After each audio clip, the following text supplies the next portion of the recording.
오늘 첫 번째 강의 신앙의 목적, 삶의 변화라고 되어 있는데 누가복음 19장 들어보십시오. 예수님과 자케오에 대한 이야기입니다. 예수님께서 예리코에 들어가시어 거리를 지나고 계셨다. 마침 거기에 자케오라는 사람이 있었는데 그는 세관장이고 또 부자였다. 그는 예수님께서 어떤 분이신지를 보려고 애썼지만 군중에 가려 볼 수 없었다.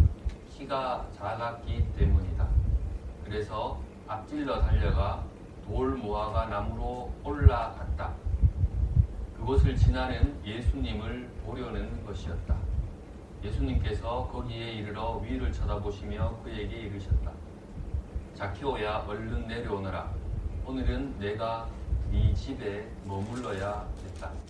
자케오는 얼른 내려와 예수님을 기쁘게 맞아들였다. 그것을 보고 사람들은 모두 저희가 죄인의 집에 들어가 묵는군 하며 투덜거렸다. 그러나 자케오는 일어서서 주님께 말하였다. 보십시오, 주님. 제 재산의 반을 가난한 이들에게 주겠습니다. 그리고 제가 사람들의 것을 횡령하였다면 뇌곡절로 갚겠습니다. 그러자 예수님께서 그에게 이르셨다. 오늘 이 집에 구원이 내렸다. 이 사람도 아브라함의 자손이기 때문이다. 사람의 아들은 잃은 이들을 찾아 구원하러 왔다. 주님의 말씀입니다.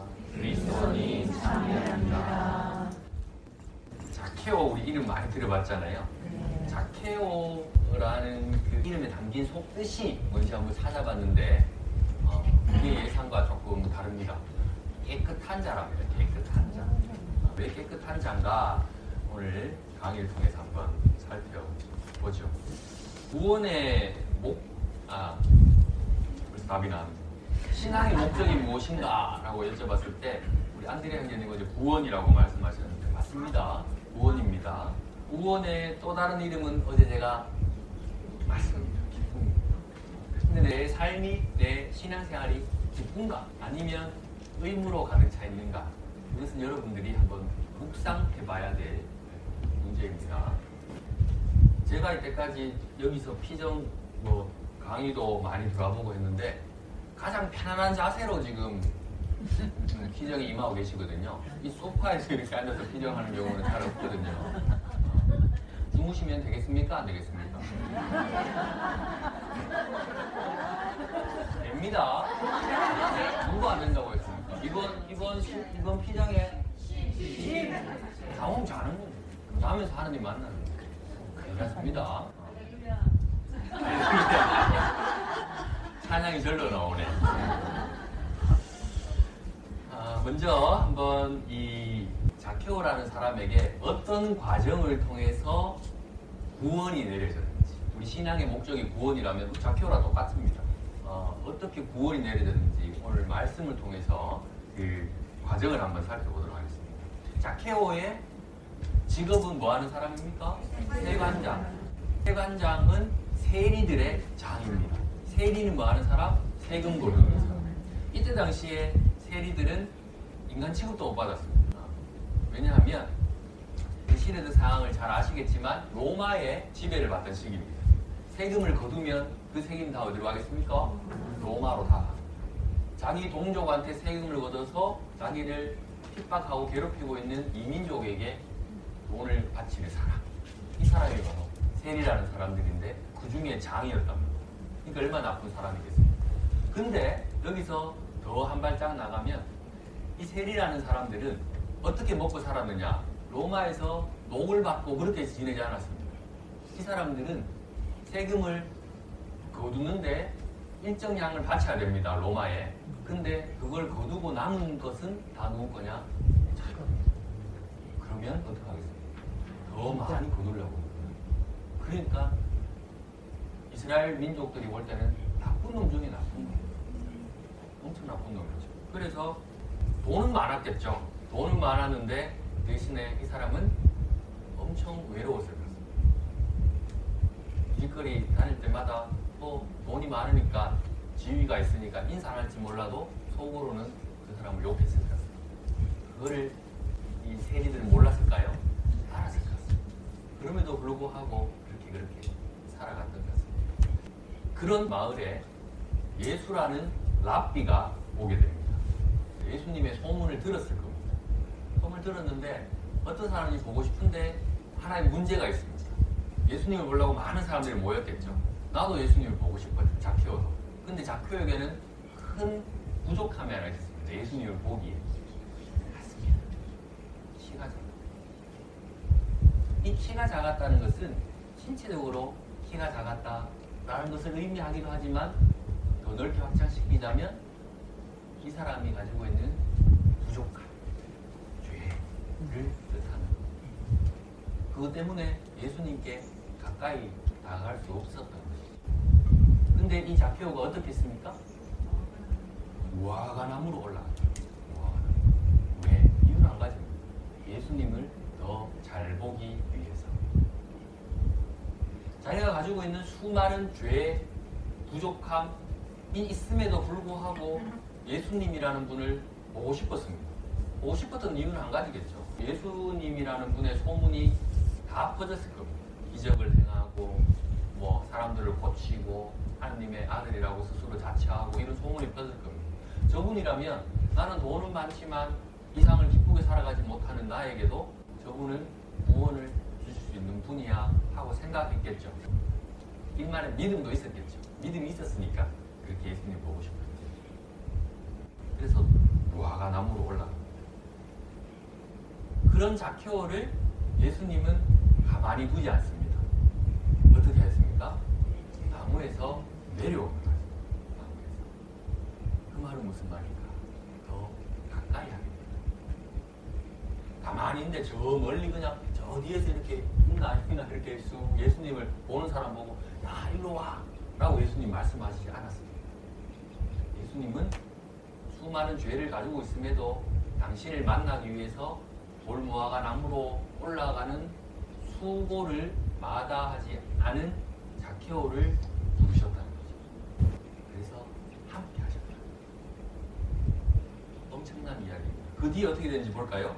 내려오너라 하고 난 뒤에 예수님께서 하신 말씀은 내가 너희 집에 머무르겠다.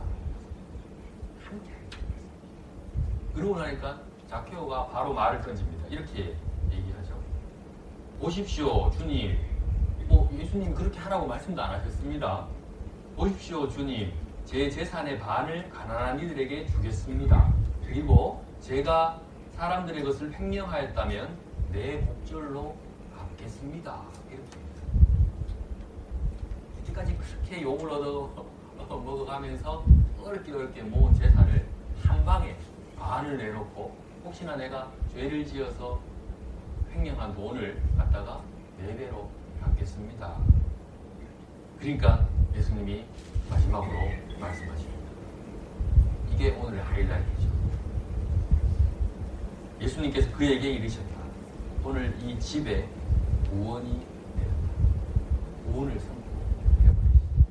이게 자케오라는 사람이 구원에 이르게 되는 과정, 그걸 우리에게 가보고 알려주고 있습니다.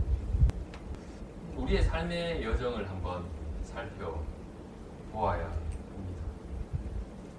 저보다 더 많은 삶을 살아오셨는데 사람은 변합니까? 변하지 않습니까?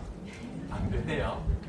우리 몬트레이 신자분들하고는 강론도 이런 얘기를 많이 나눴지만 제일 친한 친구가 사실 신학교를 갔어야 되는데 제가 신학교를 가고 그래서 그 친구는 결혼해서 딸 둘러놓고 잘 살고 있는데 그 친구하고 그런 얘기를 어떻게 나눴는지 몰라요. 지금 생각해보면 고등학교 동창인데 그리고 같이 교리교사도 하고 있는데 고등학교 때 그런 얘기 나눴습니다. 사람은 변할까 변하지 않을까. 그 친구는 변하지 않는다. 저는 변한다. 그 논쟁을 계속 해왔죠.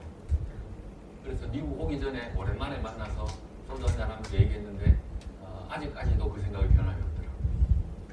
저도 변할 마음이 없었습니다. 저는 변한다는 소리. 사람들은 잘 안 변합니다. 그럼에도 불구하고 변합니다.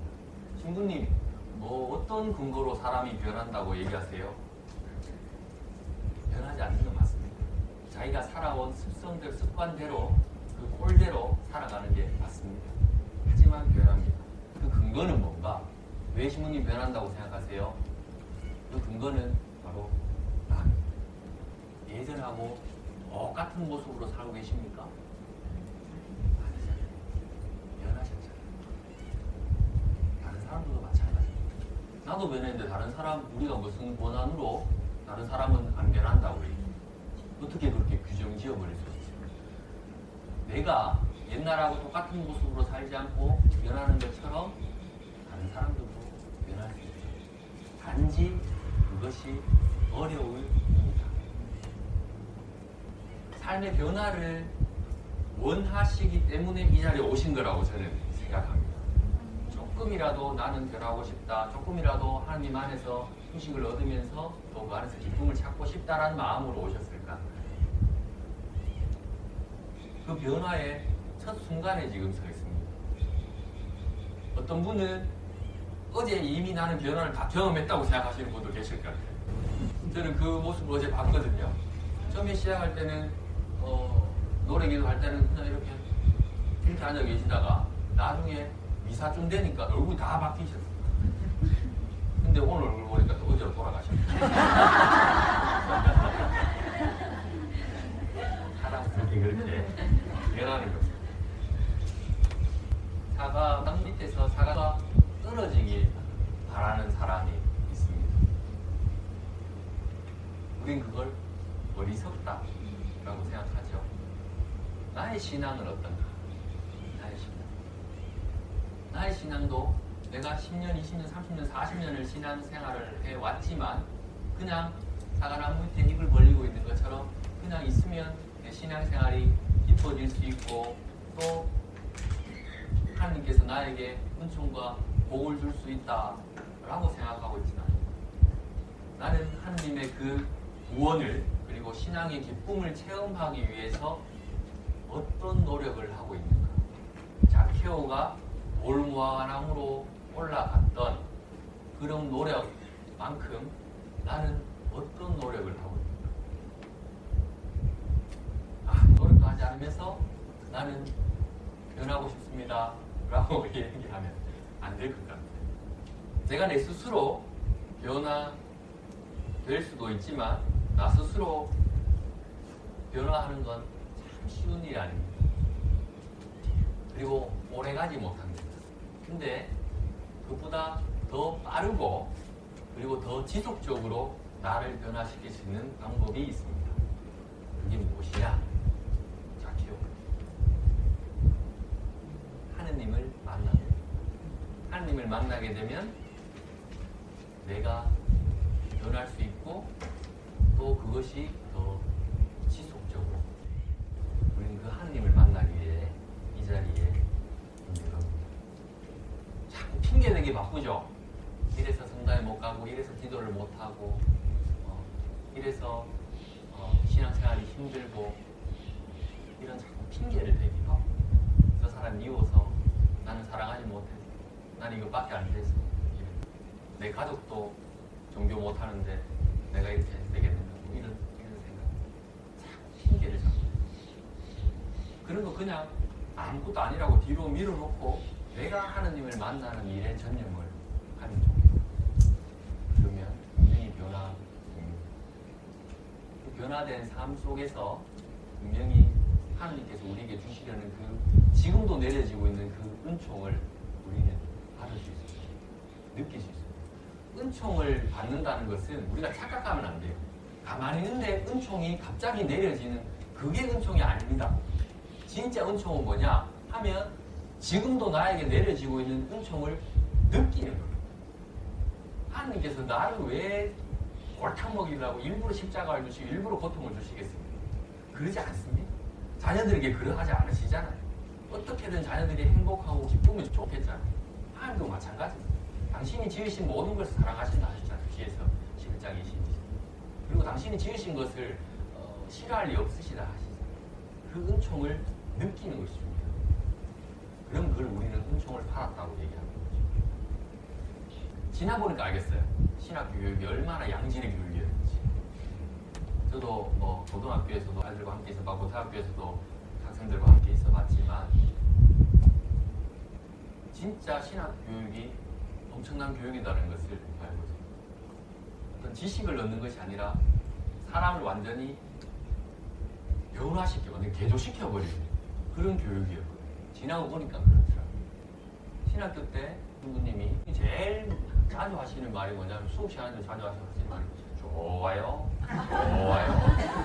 이 말을 수업 때 한 100번 하시는 것 같아요. 좋아요, 좋아요. 이 말. 그분이 하신 말씀 평생 잊지 않을 것 같아요. 제가 수업 때 너무 큰 충격을 받았기 때문에. 그분 이런 말씀 하셨어요. 성경에 보면 여러 기적들이 나온다. 기적들이 나오는데 기적이 뭐라고 생각하느냐? 기적은 물고기가 사람으로 변하는 것이 기적이 아니다. 사람이 사람으로 변하는 것이 기적이다. 이렇게 말씀하셨습니다. 엄청난 충격을 받았습니다. 우리는 보통 물고기가 사람으로 변하는 기적을 원합니다. 그게 뭐?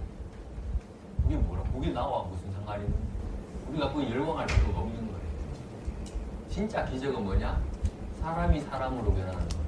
조금 더 자세히 들어가면 내가 변하는 것. 그게 기적이에요.